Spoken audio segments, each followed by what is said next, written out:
Hi, this is Bob Murphy, and you're listening to the Libertarian Christian Podcast. Welcome to the show that gets Christians thinking about faith and politics. Get ready to challenge the status quo, expand your imagination, and tackle controversy head on. Let's stand together at the intersection of faith and freedom. It's time for the Libertarian Christian Podcast. Welcome to the Libertarian Christian Podcast, a project of the Libertarian Christian Institute. I'm Doug Stewart, and today I am joined by one of the co-authors of Call to Freedom, Taylor Barkley. Taylor lives in Washington, D.C. with his wife, and he works at a public policy organization and part-time with Search Ministries. He graduated from Taylor University with a degree in history and political science. Thanks for joining us, Taylor. Glad to be here, man. I'm happy to be on the show. Awesome. We're going to ask you to tell us a little bit about your personal background. How did you become a libertarian, unless you were always a libertarian? We know you're here not as a representative of any organization you're part of. You're just here on your own behalf.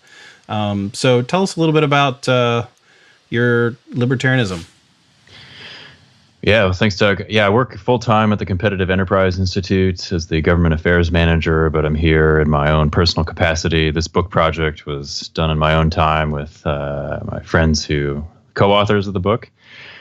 I grew up in Southern California, Christian home, two parents, great parents. I was homeschooled, K to 12. Took a class in my high school year where we read Thomas Sowell's Basic Economics, which opened my mind to thinking things through and with an economic lens. It's pretty, just run-of-the-mill conservative, read Republican, liked what Bush was doing for the most part, didn't have a very critical eye towards what Republican government was doing. But reading Sowell's Basic Economics kind of it blew my mind in a way. It's probably the best way to describe it, especially reading about the minimum wage and how it actually did more harm than good. I was in high school, had a job, and I think I was getting paid minimum wage, or at least, I was applying to other jobs that were paid minimum wage. So, higher the better, I thought. But then reading... It works well for you when you're at the bottom of the ladder, right? Yeah, maybe. I mean, then you get priced out, right? Right, eventually, if your labor isn't worth the $7.25 or whatever the minimum wage is. Yeah, right. So, just the principles like that, counterintuitive, it was really intriguing to me. And I remember actually looking up Thomas Sowell's Wikipedia page and his bio, and it talked about Thomas Sowell, libertarian economist. And I just darn it, he's a libertarian and I'm a Christian. I don't think I can be both those things. So went to college, majored in history, then declared political science as a second major, I think the spring of my freshman year as kind of my practical degree. And I was taking normal run-of-the-mill classes. I really enjoyed following political news, having debates about public policy issues with friends. And as I describe it in my book chapter, I heard a college professor say that Christians cannot be libertarians. There are principles in libertarianism that go against what being a Christian means, namely holding up selfishness as a virtue. Looking back in that conversation, I realized he was describing objectivism, the Ayn Rand philosophy of life. Sounds like a lot of people have that. Yeah.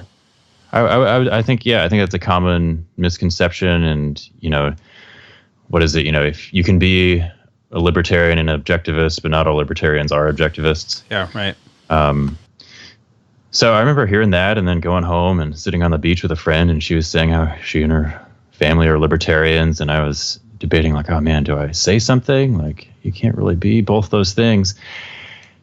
So I just, went through life, and I think it was summer of my senior year, went to Acton University with a friend who told me about it, and was there exposed to robust theological and political and economic thought, all meshed together with people who had good ideas and were committed believers, and that was really intriguing to me. And then moved to DC for an extension program while I was in college with the American Studies program, and did some internships that got me connected with thinkers like Friedrich Hayek and Milton Friedman, and read those books and more Thomas Sowell.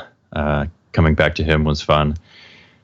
And kind of just confirmed the inclinations I had that the less government we have, the better for society. And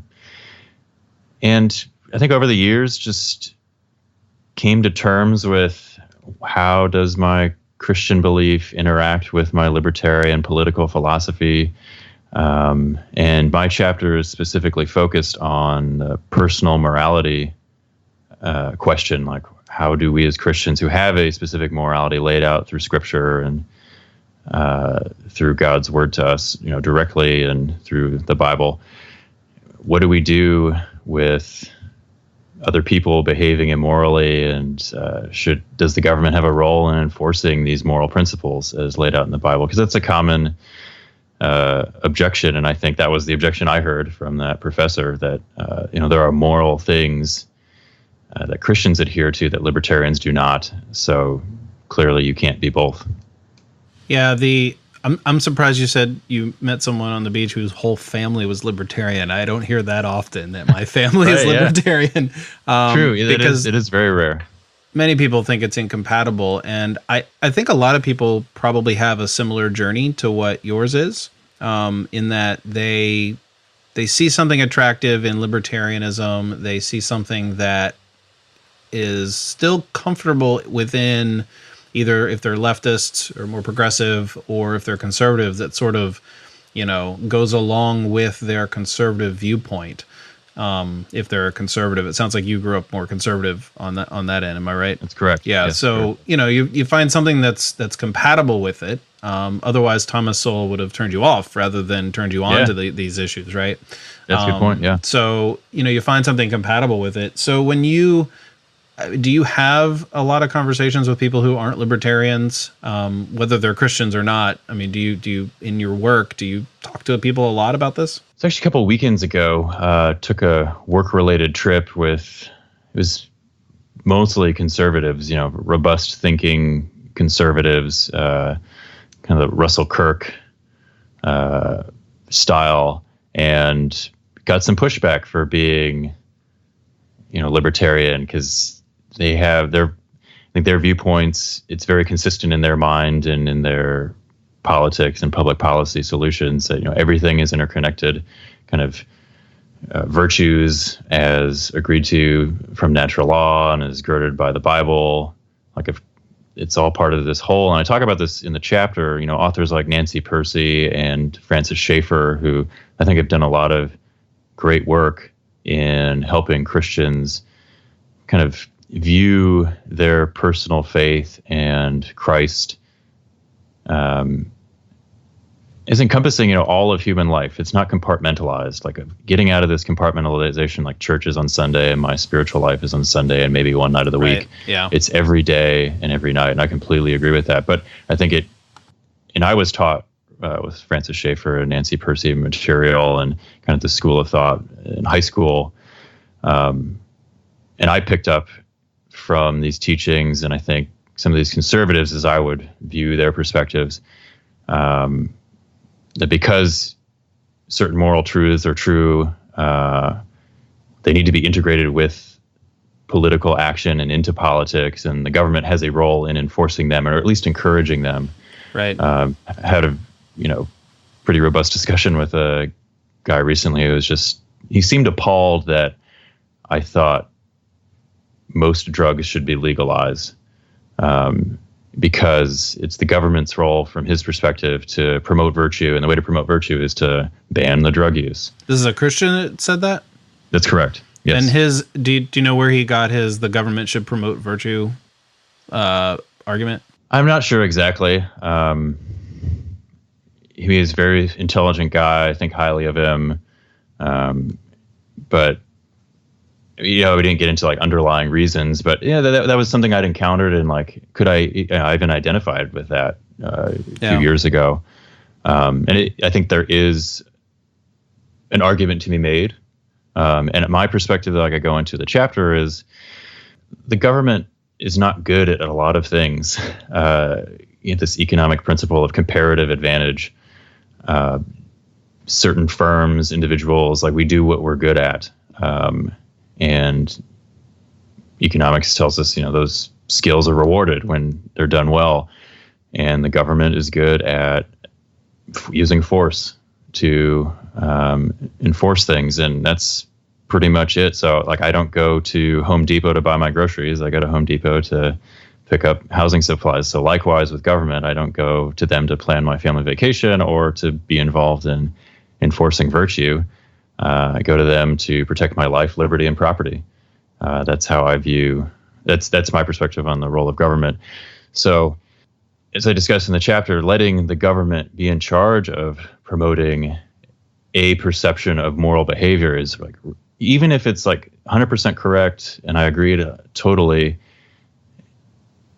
what is it going to be like 50 years from now, 100 years from now, 150 years, 300 years, when different people are empowered, different moral principles culturally have shifted, the culture's moral principles have shifted into what's, right or wrong is kind of the group believes. It's just setting ourselves up for abuse of power, for abuse of people who don't think the correct way. So even if it's all 100% correct, I really don't want to give the government the power to do those things. And I don't think we should, because it'll result in greater harm. And as Christians, we should be supporting principles that do that uplift the poor, that really do the most amount of justice with a capital J, this biblical principle of shalom, maybe you've heard about.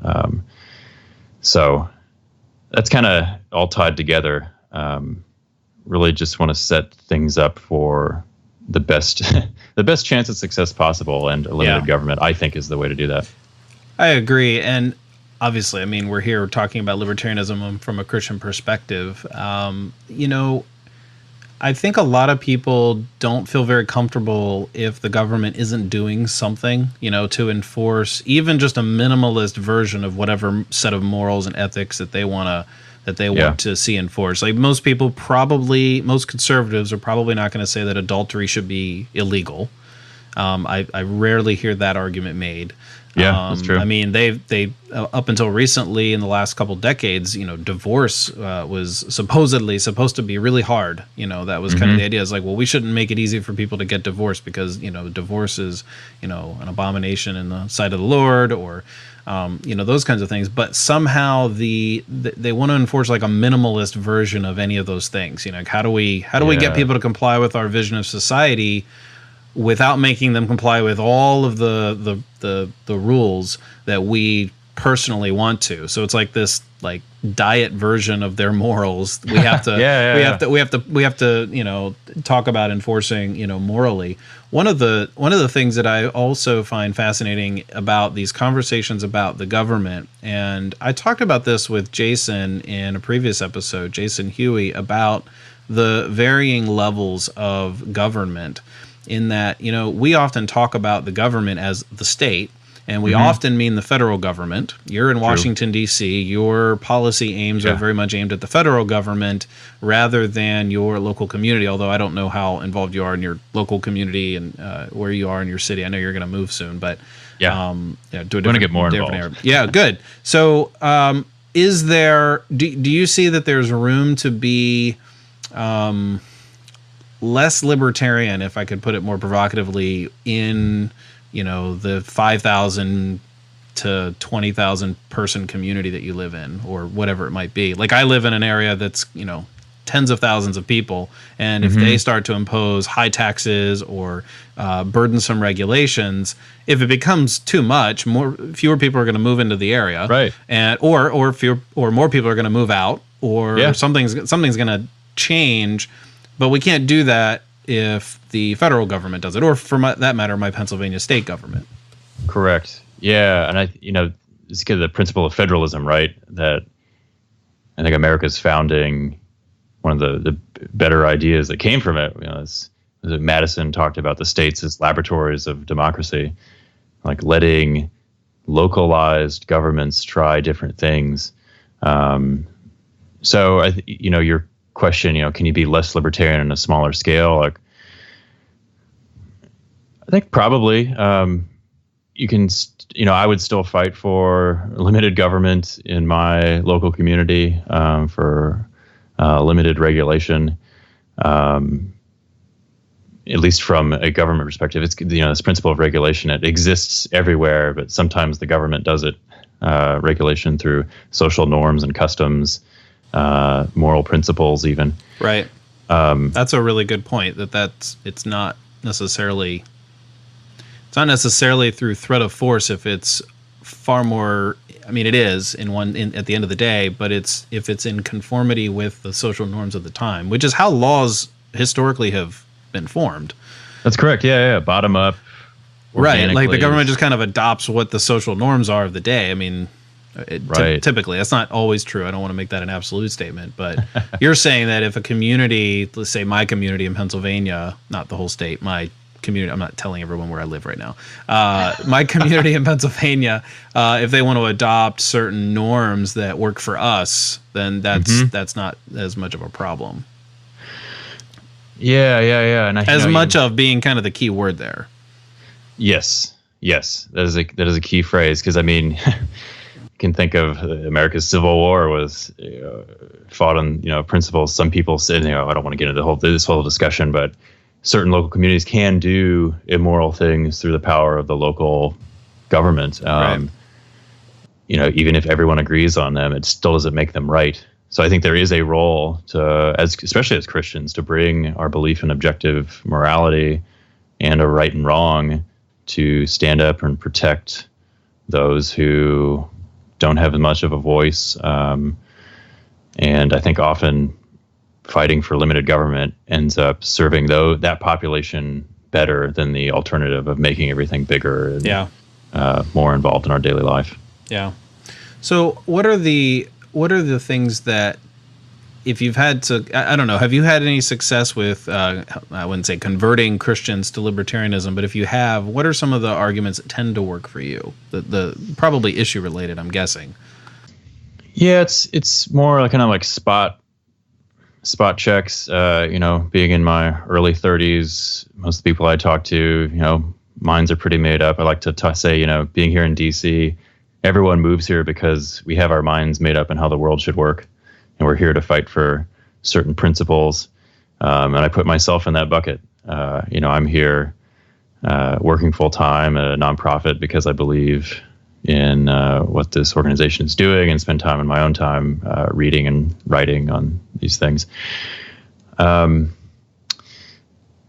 think our book, it kind of goes through the list of common objections that we heard. I haven't had someone, call me and say, after our talk last night, I'm now a full-fledged libertarian. I think it's been encouraging to some people to see that, there are other people out there. And that was one of the main drivers for our book. Maybe Jason talked about how it started as a panel at the International Students for Liberty conference back in, I think, 2013. And we expected mostly secular libertarians to show up. And instead, we got a room full of Christian libertarians who thought they were the only one out there or alone on their college campus. So having this book out there I've had people come up to me and say, this has just been encouragement to know that you guys have thought through the same questions I have. And we broke it down in the chapters to answer some common things. Like Jackie kind of sets up the foundation. Jason gets at the biblical passages. I'm sure he did a great job talking about his chapter. And mine on personal morality is that common misconception that you have to be a libertine or, have no personal morality or even endorse immoral behavior to be amoral, to be a libertarian. So tackling that question and hopefully helping people look at it in a new way, if not convincing them that no, in fact, you do not have to be a libertine to be a libertarian. So I'm gonna admit something here, that I didn't know what a libertine was until probably 3 or 4 years ago. I had never really heard that before, and I don't know, but maybe there's other people out there. Maybe I'm the only one that didn't know what that meant, and I've been self-declared libertarian for at least a decade now, and so over half of that time, I didn't know what a libertine was. So tell our audience what does that mean, and how does that differ a little bit from just simply being a libertarian? So libertine applies to one's personal morality, and I believe it comes from a school of thought in the 1800s. Group of people who believed, wanted to cast off all the moral strictures of culture and religion and say, we're just going to do what feels right. We're going to live the best life we see fit. So it's kind of like the word Luddite, it refers to the word Luddite, someone who doesn't like new technology, comes from Ned Ludd in England, and he and his followers broke up. I think it was the cotton weaving machines because they were a threat to their jobs. So now Luddite means like different things. I think libertine, similar kind of etymology. In the book, I take Merriam-Webster's definition, someone who basically doesn't believe in a moral framework and kind of lives life as best they see fit. Also, in the context, kind of the cultural definition of like a moral relativist. What is right for you may not be right for me, but, you do you, and you're just as right as I am, even though we may believe different things. Like, I may not believe it's right to have premarital sex, but you do, and we're both right. But even though those are like opposing statements. So it's very hands-off. Very hands-off, and only applies to, personal morality. So it's easy to see how people could confuse that with libertarianism. Right, because they sound very... They sound similar enough, right? Exactly. And in my chapter, this chapter could have been 3 sentences long because I basically say, just define the terms. Like libertarianism is a political philosophy, libertinism is a personal morality, and they're not the same thing, and so therefore Christians can be libertarians. It could have been done then, but I think... You could almost have tweeted it. Exactly. Oh, I gave myself so much more work. But I wanted to dive into kind of the underlying question, then what is the intersection of our personal morality as Christians with our political philosophy? So that's what I scratched the surface on this question in my chapter. It was really fun to write, engaging with economic principles, philosophical principles, theological, and everything kind of overlapping in a Venn diagram in the middle. So I learned how much I don't know, frankly, from writing it. And I hope it kind of stirs further questioning and gives some guidance to people as they're thinking through this big question of like, when I say personal moral issues, I mean those things that don't really affect other people as much. Like, obviously, I'm not talking about murder. That's a moral issue, but involves harming another person. Right. I'm thinking things like, we often talk about keep the government out of our bedroom, those kind of things. Like, what I do in my bedroom is my own thing. It's more of those issues. And I use the example of premarital sex as just, a thought experiment. A libertine would say having premarital sex is the way to be fully human. And the sexual revolution stuff in the 60s, I was reading some of those thinkers and what they were saying, and it was, if you're not having as much sex as possible, you're not being a real full human. And that's very different than what I think Scripture and Christian tradition teach. So taking that personal moral question and then applying it to my political philosophy, what does my political philosophy have to say about premarital sex? And, I walk through a couple different options. I like to think through these moral theological questions, kind of a choose your adventure, like, because we can, kind of pick different things to do. Like with premarital sex, I can advocate that the state get involved and make it illegal.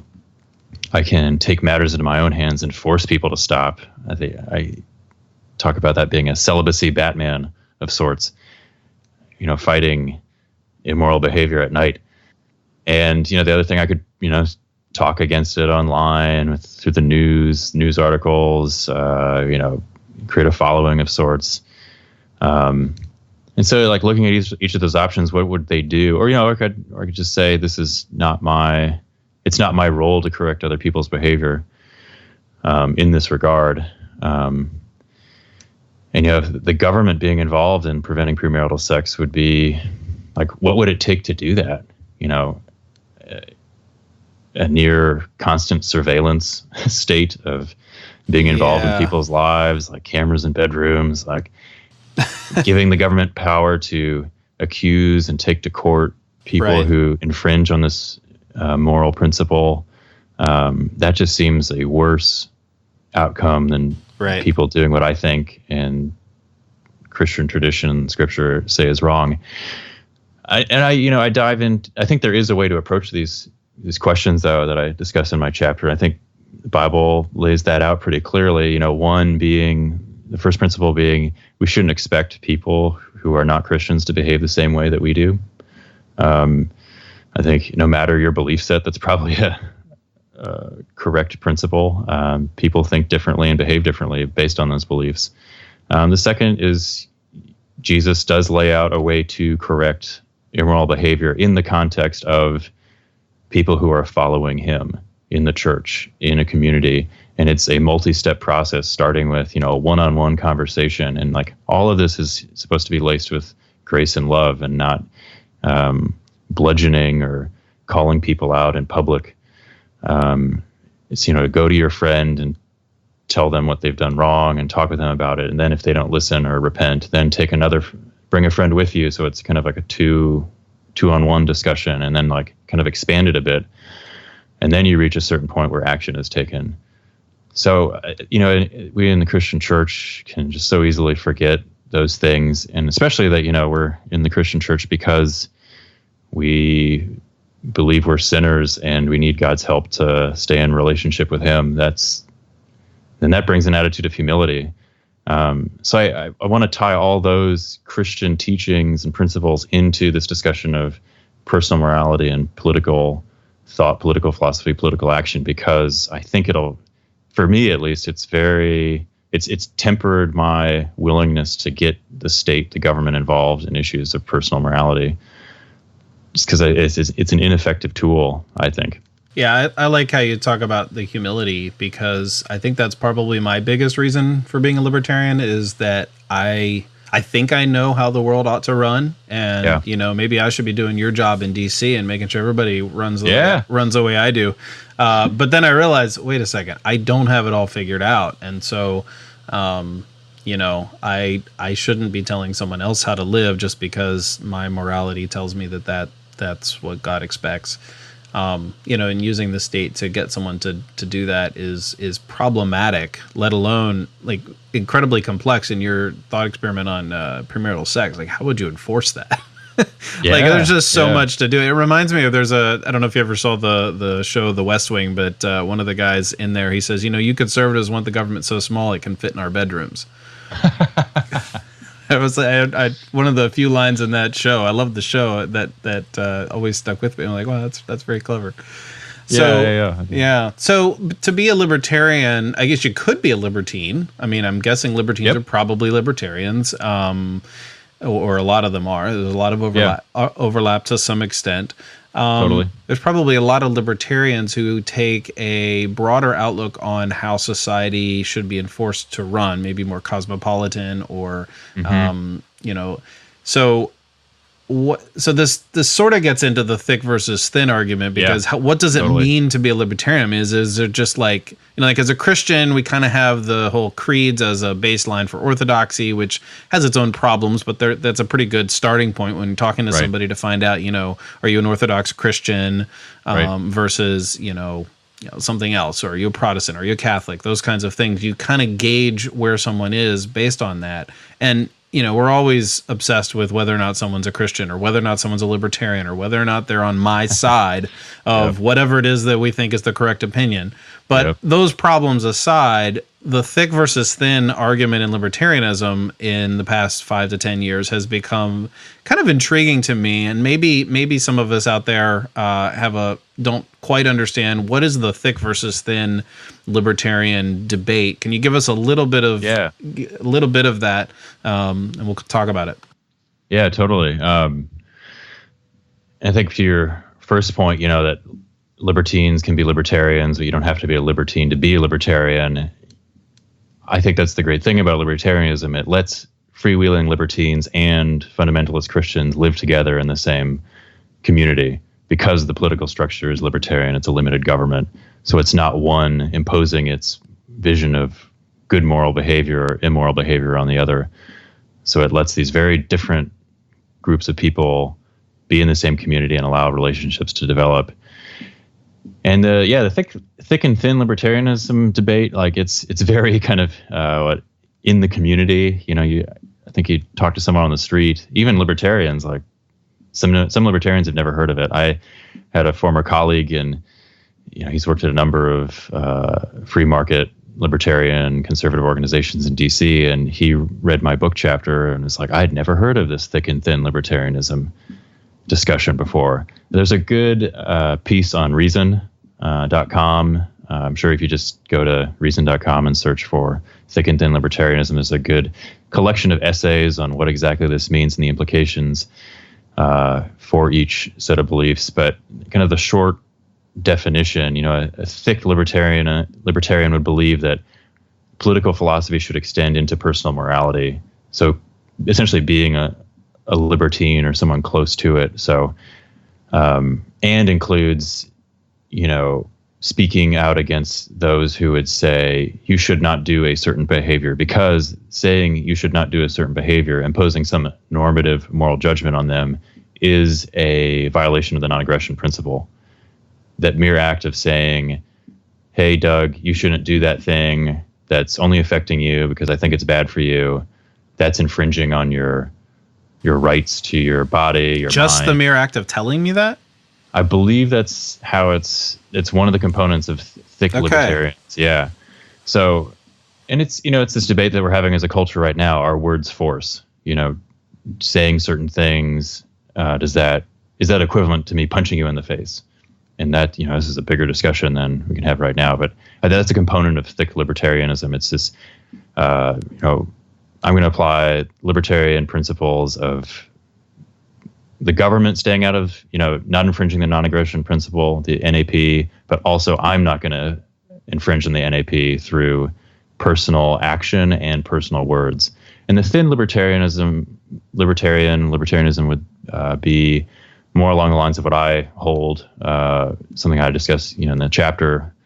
Libertarianism is a political philosophy. It doesn't interact with my personal moral beliefs. And it's just a vision of how the government should work. So, I can still say to my friend, you shouldn't do such and such behavior because I think that's wrong. That is not inconsistent. That is not being inconsistent with my libertarian beliefs, according to thin libertarianism. Okay, so you're saying that if you are what is just a thin libertarian, you are not tacking on a lot of moral judgments because that would be in violation of the non-aggression principle, or could be. If you're a thin libertarian, you can still have those moral judgments, but that is not violating your libertarianism. But a thick libertarian would say your moral judgments are violating. Because to say that, beliefs, because to say that to other people means that you're not really libertarian, because that requires more than just the baseline acceptance of non-aggression. Yeah, I think so. Yeah. Like, okay. It's kind of this moral relativism I'm generalizing here, of saying, if everyone's right, doing their own thing, as long as I'm not harming anyone else, you telling me not to do that thing it's harmful to me because, this is how I perceive it. I don't like to be corrected. Right. Me neither. Who does? So there's a component of that, but then also, the second component of like, it's you imposing your will upon mine. And that is an act of aggression. violating the NAP, therefore violating one of the core tenets of what it means to be a libertarian. So that's kind of the thick libertarianism. I think of it as like thick being it runs through like all of life, and I have to apply libertarian adherence to the non-aggression principle everywhere, basically. And thin would be very specific to the political realm and not as much in the personal. So, I can still, I say in the chapter, like I think Christians can be thin libertarians. I don't think they can be thick libertarians. If anyone disagrees with that, let me know. I'd be interested to hear the argument. Because thin libertarianism is just adherence to a political ideology and not, this kind of thick, robust, like it affects every part of life, and I need to apply the non-aggression principle to my speech and my action. Yeah, I think that's the understanding that I have, and to me, the implications of being a thick libertarian isn't a matter of like what you endorse, but that you endorse something more than just the non-aggression principle. Like it's part of an identity. Like if you are a libertarian, therefore you, of course, reject of course you accept the non-aggression principle. Yeah. And then also because of the non-aggression principle, you have other certain commitments. I want to quote somebody, and I don't know if you've read any of Charles Johnson. He, I believe, either writes for or is quoted a lot on Bleeding Heart Libertarians. And I was reading an article by Matt Zwolinski on Bleeding Heart Libertarians. And so he's quoting Charles Johnson. Libertarians have many different ideas about the theoretical foundations for the non-aggression principle. That is to say, about the best reasons for being a libertarian. But whatever general foundational beliefs a given libertarian has, those beliefs may have some logical implications other than libertarianism alone. I had never heard a defense of what would be considered thick libertarianism in such a way, because I've always been under the impression that libertarianism as a political philosophy that says here's who and here's when force is proper to be used and by whom and in what capacity and so forth, doesn't have large ramifications. It has large ramifications for the state, has large ramifications for what we do among each other. But are there, what about the second and third, ripple effects, if you will, to switch analogies, about that? What do you think? Does it mean like if we're libertarian that we are probably going to parent a little different? Are we probably going to approach other things in life a little differently, or are those not required? That's a good question. Yeah, I mean, just unpack this a bit. My conception, directly, I don't think it would have much implications for how I raise my kids in the home. I'm still gonna, I don't have children now. My wife and I do not have children. You can be the dictator in your home, I think. I guess if that's what you're saying, then yes. That was more of a joke, that last bit, but okay. Just a little parenting advice. You can't be, and don't try. Or else you have like colonial rebellions, regional rebellions. Yes, people that's throwing right. their tea into the ocean. Yes. Yeah. Oh man. Yeah. Because there's a lot going on. Who was it? Steve Horowitz wrote a lot. He's a libertarian thinker, writes a lot about the family. I view the principles that I will use in raising my family will be inspired from scripture, Christian tradition, and my family and friends who have done it before and are doing it alongside me. I don't anticipate reading Milton Friedman when I want parenting advice. I think certain libertarian principles of, like public choice theory, everyone has personal motivations and is self-interested, and that'll affect political structures. So the political structure of the family, like just being aware that, giving children or parents certain powers can lead to negative consequences. I don't know if that kind of gets what you're saying or answers the question. Well, I mean, you sound like your response is basically you don't need libertarianism to inform how you're going to parent or other types of morality. Yeah. I would say that. Yeah. It's possible, and I've seen this happen where I read people who kind of either come upon libertarianism. These are non-Christians that come upon libertarianism where they're starting to articulate a sort of free market advocacy. And then as I read more of their work, I started to realize they're an objectivist, which is a philosophy of Ayn Rand. And I often wonder that because libertarianism, to be a libertarian, I probably would consider myself a thin libertarian in that in order to identify as one, you don't have to hold a baggage of goods that you have to espouse and encourage other people to espouse. However, it does seem like there is a space to be filled that does inform our morality. I mean, you remember the Al Mohler and Norman Horn on that radio show? Like he somehow thought the libertarianism ought to bear the weight of being an all-inclusive philosophy, and because it isn't, people who aren't going to people who want to. And because it isn't, people have the tendency to infuse moral thinking based on their libertarianism. Or in the case of an objectivist, their views on markets and the individual and so forth are, glorified for philosophical reasons.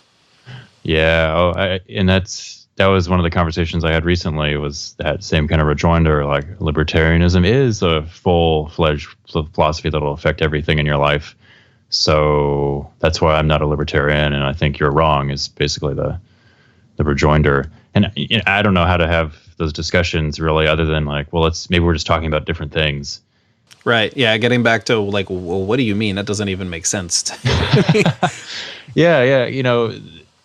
And I think that was another inspiration for my book chapter, is let's parse out these terms. Let's talk about what we mean. And I put forward what I mean, and I might, then we're getting to like linguistic theory and, how do words have definitions and meaning and all this stuff, which is more than I can chew off right now.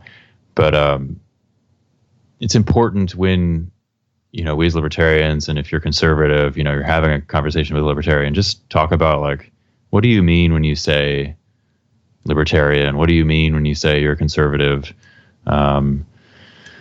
Just so we're not talking past each other and that's debating. Good advice in general. What do you mean when you say? Those are excellent ways to have a conversation. I think so. If it's on any controversial topic, because then we can talk about,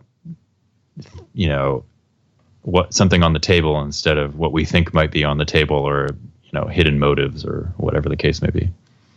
You wrote the chapter in Call to Freedom. Do you write or blog, or do you just basically write policy stuff? I do have a website which will shortly be launched. Okay. TaylorDBarkley.com. Okay. And do some writing on technology issues. The intersection of theology and technology is a personal interest of mine. I've blogged on the Institute for Faith Work and Economics blog. Did that a few years ago. The intersection of theology, vocation, and economics. And, do random podcasts here and there. Spoke at South by Southwest a couple years ago on the singularity and the question of God. Oh, wow. Well, we should have you back on to talk about that. That's awesome. I would love to. It's a fun topic. What is God just a giant AI, or what happens when robots become sentient? What does it mean to be human? These simple questions. Yeah, that's awesome. It's fun to talk about. Some people kind of poo-poo it as, silly, pointless discussion, but I have fun. I don't think it is. That's good. Those are good. So yeah, TaylorDBarkley.com, coming to you soon. My wife Rachel was a huge help in getting that started, so hopefully we'll have it live soon. Well, Taylor, thank you for joining us today. Thanks, Doug. This was fun. Yeah. So that's another episode of the Libertarian Christian Podcast. If you'd like to reach out to us and ask a question or submit some feedback, you can reach us at podcast@libertarianchristians.com, our website, libertarianchristians.com. You can find us on Facebook, and of course, you can find us on Twitter. We'd love to hear from you. Thanks again, and we'll see you next time. The Libertarian Christian Podcast is a project of the Libertarian Christian Institute, a registered 501c3 nonprofit. The audio engineers were Doug Stewart and Jason Rink, and voiceovers were by Matthew Bellis and Caitlin Horn. If you'd like to find out more about the LCI, please visit us on the web at www.libertarianchristians.com.